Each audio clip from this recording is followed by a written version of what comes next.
Here goes the mirror.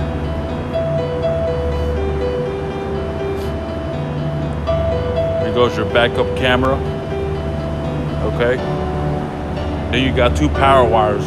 One for the rearview mirror, one for the backup camera, which is right here. This is the power wire. It has power and ground.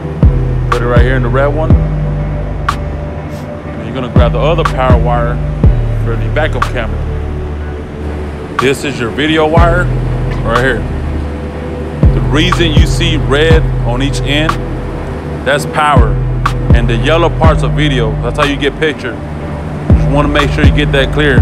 Okay, so now what we gotta do is hook up the video to the white, and then you're gonna hook up the other end to the yellow, okay? All we have to do now is get power, and I'm gonna show you how.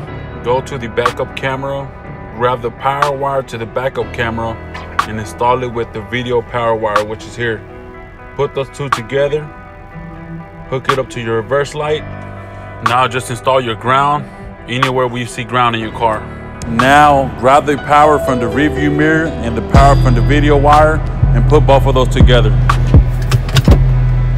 Okay, everything's installed already. Put on reverse. Here goes the camera. The backup camera needs power and ground. The rearview mirror, all you need is power. You do not need a ground. As you can see here, here goes my ground wire. And it's still working perfectly.